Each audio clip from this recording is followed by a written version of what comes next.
Good afternoon from Yummy B TV. Wishing you all well. Sending loads of love as usual. Fourth day. Bit tired. Keep eating. Dropping asleep. Those kind of feelings. No cravings. No nothing. Just hurt. Why? Don't look backwards. Look forward. I like the way Pony says that we never recover. Samantha Brooks says, stop fiddling, Yummy, and it won't happen. Of course. Jay says he struggles all the time. Gets away, comes back.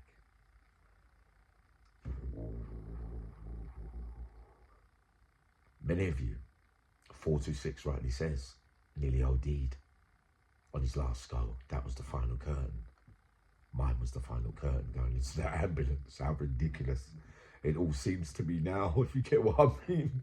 I feel rather stupid, if you get what I mean. You're going to hand over the phone and say, look, I'm dying, I don't think I'm going to make it. And then all the rumours start. We went through this yesterday, won't go through it, we're just going through day 4.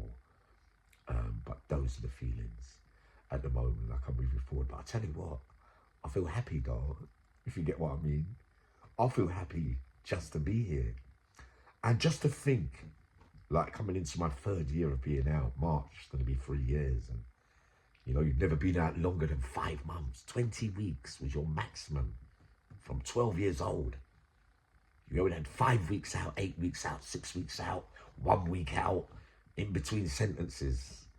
Sentences, if we remember rightly, where I served nearly every day of every sentence. I'm going to get round to what I'm going to talk about, how difficult it is for long-term catA prisoners, murderers who have got long tariffs, who have to live in those conditions and have to try and behave to come down in category B so that they can get out the shitholes of the catA dispersal system. But before all that, the feelings, of course, we got Channel 5 tonight at 9 o'clock. The telly, what does it mean to me? Still talking about prison. God, does it ever end? Some of you rightly suggest that Uncle Yummy, maybe you're talking about jail too much and it triggers you. Think, no. Nothing triggered nothing.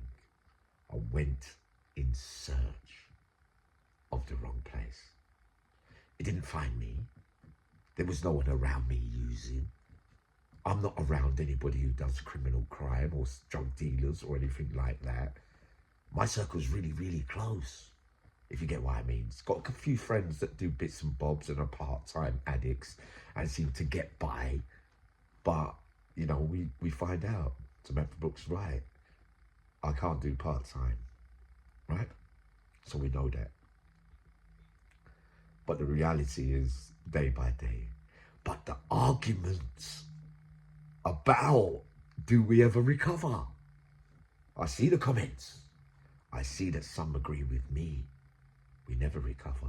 We just have to live with the traumas and the past behaviours and the thoughts and the feelings that made us who we are to the age that we reach, 30s, 40s, 50s, if we're lucky these days, it seems. You lot say, no, the AAs and all that, yeah, no, you do recover, you recover to live a normal life. Some of you 20, 30 years clean. Zach, my counsellor, is 8 years clean. He was a raving nutter, gunslinging maniac. Yeah? Just like me, a bit same behaviour like me. Greedy. Too much, too soon. Because the kamikaze pilot that I always was, with that character of using from behind the door when I'm chasing that thing to pass the time, becomes a suicide thing that you don't want to live. It always did that to me, you know.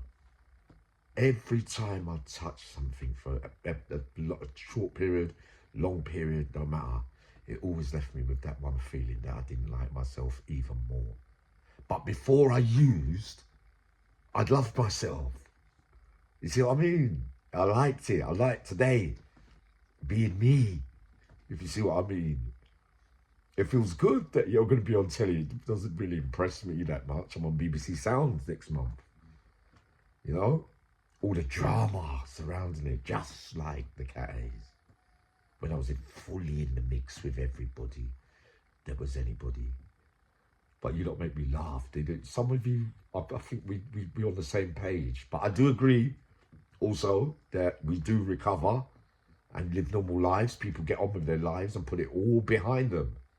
But the people that are telling me that they have recovered for all those years still say that they worry every day. The ones I talk to, Michael, Gerard, etc. Tell me, Yami, even after all that, I still wake up and I wonder if it's life. Little things, little memories, a little small trigger, a little bit of bad feeling about ourselves. It's mad, isn't it? Because I could always stop on my own. No medication, nothing, bareback, rattle. Like I used to do in the blocks. The only difference is it's not as bad as that now because I wasn't on it long enough. So I mean, so I smile about that I'm not having those kind of serious symptoms. So, you know, I always get a bit cheeky after that because I know what's coming back and you don't know what's coming back and you know that I'm coming back to finish off the job that I started with God's plan for me. We knew also, for those newcomers to the channel, that I was paralyzed, never to walk or use my hands again. So we know if I don't eat for 4 or 5 days and I want to do all that, the injuries are going to be even worse. You see it? Remember, I'm not meant to be up. They're still doing tests on me today. I'm not meant to be up. I'm not meant to be walking around. That's what it says on the x-ray. Why am I up? Ask my ex-Mrs. Mel. She'll tell you. It was him upstairs. And I told you that. Higher power, we take that as well. Remember that? You know? Some of us don't believe in religion like that. I accept that. I'm religious in that way as a Christian, of course. But not a good one, if you get what I mean. Because addiction, part-time or whatever, still gets in the way of your daily prayers and things like that. I never like to run to God when I know that I've done bad, wrong things on purpose. But people say to me, yeah, but Yemi, that's the time to go and seek help. Like the simple things of making a phone call and let somebody talk me out of, you know, that funny behaviour that can make you go crackers. Because it's not that time in life for that. Cy Bennett, sorry, I can't answer your call right now. Do you see what I mean, though? But on the 4th day, I'm happy because I know that I had a fright last week. And the build-up to it also. I can see clearly what Samantha Brooks is. Clever Samantha. Sending love to you, Annie Tree, as well. And Karina Wellport, absolutely. Ladies first before gentlemen's, always on Yummy B TV, of course. Michelle, Nikki, support, always. You get me? Always there for me. Never failed. You know what I mean? We've got nurses all around the country that prepare to help Uncle Yummy. Isn't it good in later life to have support when all them 40 years I had nothing and no one? No one. Ever since I was lost, the book started, you know. Got the author. Yeah, got the book started now. So the written one's going to get done, and then we'll do the audio book ones. So we've got a lot to look forward to. Remember, there's going to be, we could have maybe 4 or 5 books. We could look forward to that, who we met.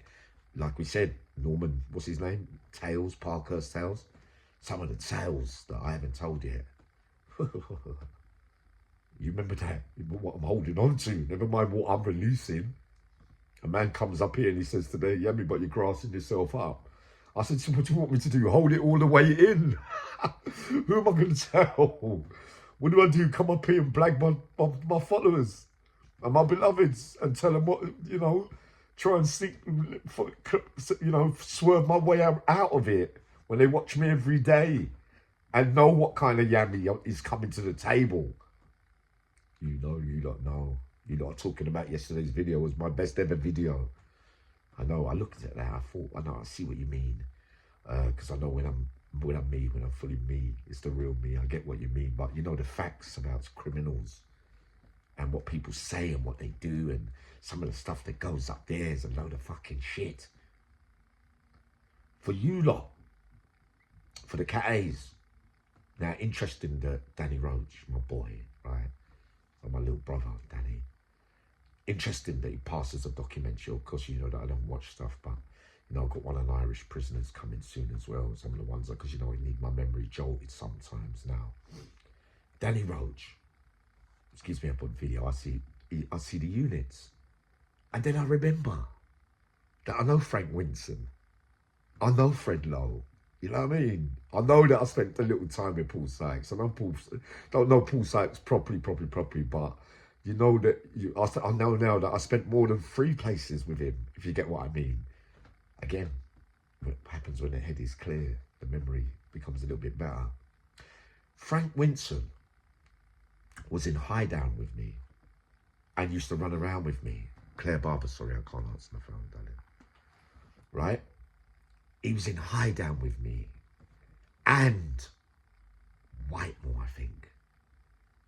And he came to Highdown, right? It's a bit strange. Like he used to say things like, I don't want to be around people that are struggling, Yami, and you know what I mean? I want to cut self-harm. But he ends up in the unit. He ends up in the unit. He ends up in those units by doing mad things to staff and things on the landings so that his behaviour becomes they can't contain him. So it's not that you're in the units, them controlled units like Charlie Bronson, because you're necessarily because you're a bad man, and that you're on the wings and you're chucking it around everywhere, mixing it in everywhere with the cons, and you know what I mean. Slaney's done enough of that, and you know you look at it, we get to the stage. But Frank Winson, I didn't see that much wrong with him, apart from a bit of mental health. Fred Lowe was seriously dangerous. But he doesn't like being on normal location. He doesn't want to be around. They do things. It's not exactly as it's written in the script, if you get what I mean. It can be a hideout because many men do the legging thing in certain ways, depending on what's up here. We've talked about it before. But the talk today, we go into the category A's. For you lot youngsters, you think you're going to be bad and all that, and you want to go out there killing people, and you're killing each other regular and that kind of stuff, the kind of recommendations you're going to get are between 20, 25, 30, 35s if the crimes are depending on, you know, the type of murders and how many and the circumstances of the case and, you know, the unnecessary way of it, your thinking skills and what you accept when you go to court and that kind of stuff. So you get your big sentence. You're at the Old Bailey or wherever you are, you get that recommendation and you get that life sentence. 25, 30, 35, life sentence, recommendation. You get into the catAs, right? No, I'll speak to you after, Joey, right? 1 second. Joey Barnett. You get into the category A's with those large recommendations with your life sentence. So what does it mean? We know that it means that you're not eligible for parole until that recommendation's up. That's the first smell of taste of release. You can't get out before that recommendation. You could be in maybe in a C and D cap before that recommendation is up, if you get out of the catAs and come down in category to B, C, and D. I gave you a sad story about Ronnie Easterbrook, right? Yesterday, of what happens when you want to come down in category. You don't want to be in there no longer. You want to have a chance of getting out. You realise you don't want to have your life behind bars. And it doesn't work out for you. Do you know? No, Joey. Do you know how many men have gone past their tariffs. The birds are singing outside again, boy. I love it out here in the country. They've gone past their tariffs. Duncan Robertson, prime example, Warren Slaney, etc., etc. The things that they can do to you and the mental pressure, right, of when you're in those category A's. You could be late for bang up twice in 1 week. That prison officer, he doesn't take to you. There's always one. Some slip through the net quite quickly, the goodies. And then they get out quickly and they think, well, how come his recommendation is shorter than mine? But yet he gets his catB. Comes down quickly. People get jealous. What about me? Because prison officers have a part to play. There's always one that didn't like you. I know, it's all you lot know that, don't you? So you're late for bang up, another officer lets that go. Can't be bothered to go and write in the book, negative entry. Twice this week he was late to bang up. Small things. Then we get to the bigger things. Got licks with a weapon on him. He got nicked selling drugs. He failed a drug test. He had a fight with someone. A man walks up to you and starts fighting with you. You start fighting back. You both get nicked. So on your record, you have the fighting. So that when you go up for these things, for the category recommendations and coming down to catB or your tariff, parole hearings to get downloads or recommendations for anything, they say, yeah, but let's get the book out. Oh, you've got some small warnings, negative warnings, but oh, you had a fight. But you didn't have no choice in that fight because Fred Lowe was a raving lunatic. He just started wanting to fight me. So I fought back and I lost and I got nicked. Yeah, but you still had a fight. It showed violence, you know what I mean? And one of those days, 5 years ago, you had a weapon. So you could not have a nicking for 3 years and then you have one every year, 2 in 1 year and 3 in 1 year. And you have a 4-year period clean of nothing. They say, all right, it's changed a little bit. But the power that they hold over you is unreal. I'm telling you. I wasn't doing the life I felt like I was. I acted like I was. Yeah? So I was running about because I knew I wasn't getting nothing anyway. Because, you know, I'm so used to it all. So when they say, yeah, me doing it, I'm fuck off. Don't chat to me. Who you talking to? There's nothing for me to gain by agreeing with what that prison officer's saying. Because throughout my life in institutions, I worked out that they were going to hold on to me anyway. So I said, all right, let me misbehave. No way. I ain't getting nothing. I went on a board once. I sat there. This geezer, prison officer, sitting next to me. This big fat geezer, right? I've got him told by that. He's long Martin, right? He come and sat on the board. He said, it was him, all his write-ups. And he was looking at me. I said, I'm not listening to all this. I goes, I looked at him. I said, he goes, oh, that's another warning. And you're nicked as well. Oh, shut up. You know what I mean? That's me. But for you lot, and the ones that are still stuck in there, and if you lot are thinking of going there, you remember that I told you. It's hard to get out of the category A's when you're on the book. It's a lot. It depends on what you've upset. The system's designed to upset people. Paul Sykes fought against it all them years. Charlie said, I ain't having a bar of it. You know what I mean? And he stayed towards the end. To the bitter end. The bitter end. But that's not the way. Everyone's crying in there. Boy, mine's a 25, mine's a 30. But I would have been a BCAT after 10. You know what I mean? But it's so difficult to be a goody in those catA dispersals. Unless you do that one-man show every day. You're a lot all right. Yeah, you have to walk past everyone every day. You can't go into groups. You can't go. Like I got friends who they would say, yeah, you're all right, mate. But they won't spend much time because they don't want to be associated with people that are running around doing mad things. You see what I mean? Deep, you know. When you get in there, they cry like babies. The youngsters coming in now and they say, but Uncle Yammy, man.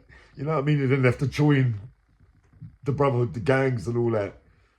in the reality, they don't really want to, but they're feeling forced that they have to because of all these postcode things and all the way that the game changed now. That the gang wars and everything are really a real problem in the jails in our systems today. And the prison officers just let it go by. All they want to know is, yeah, who is it? Yeah, where they from? All right, yeah. And then they start dictating, and then they're going to start blackmailing you. And then they're going to start pressuring you if you don't play ball. So many lost men deep into that system, gone past their tariffs. Every time they got to get their catB knocked back because they've been subversive in some way. And the prison system is they're not kind. If you've retaliated or you hit one of them, or you've done serious damage, or you've made their day's work difficult. You see what I mean? If you're a pest, someone remember what they did to me. Remember how they ripped me up, and remember what we said about the spooks being at the gate when I got released and that kind of stuff. If you get it, they've done it to one of my boys. He's still in there now. Shane Scotland.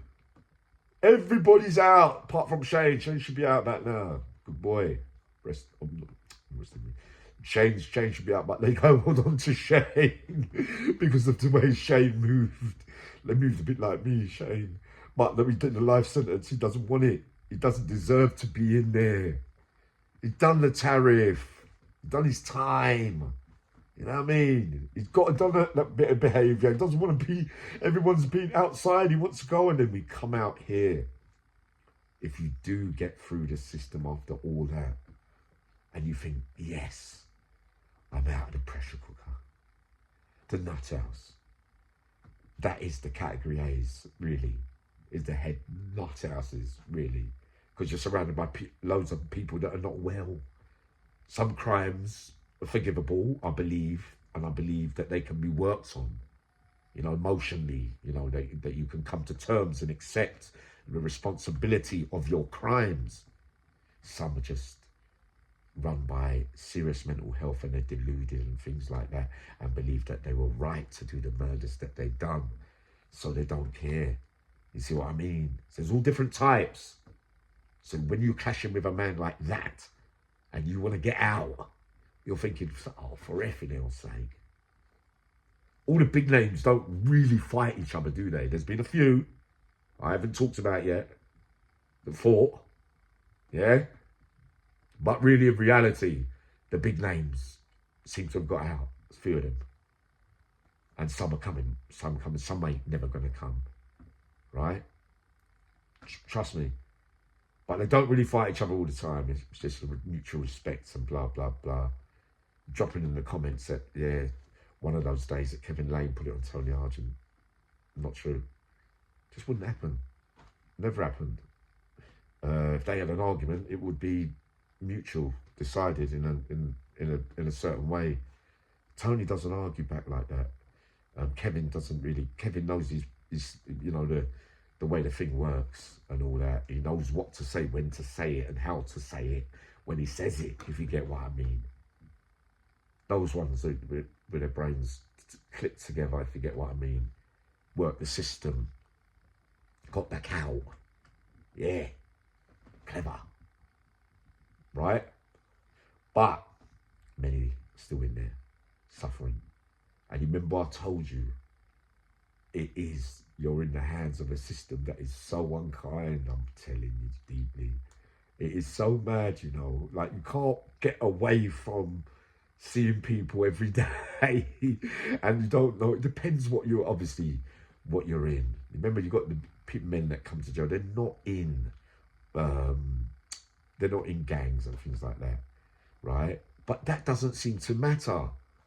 They still keep them in there. Some have been in there 38 years. Wow. And their thing was 25. Yeah. Grey hair. You see them all. They come out. You say, what's he doing here? Oh, that was that case from 79. From 83. And his one was 8. It's, oh, I remember that. Is that him? Real as it comes. Good day today again. It'll probably come up later with some more stuff. But I don't want to babble on. But we know what it is and what I'm trying to say. It's a difficult environment. And then to come out here, rightly so, to cross these hurdles. Wow, never going to be easy for no one who's been through the trauma of what goes on inside their door, slamming, jumping on you, then violated, you know, under being hard done by, you know what I mean, having to lick arse to get whatever. You think about it, and then you come out here and think it's going to be a bag of roses after all that, after being segregated and isolated and surrounded by 30% lunatics and, you know, the rest normality. Yeah, I've done my bird, yeah, I'm all right. Just like addiction, you've done it, you've been through it, it's inside you, you felt it. So anything can trigger anything, even without being an addict, if you get what I mean. Sending loads of love, be up again after.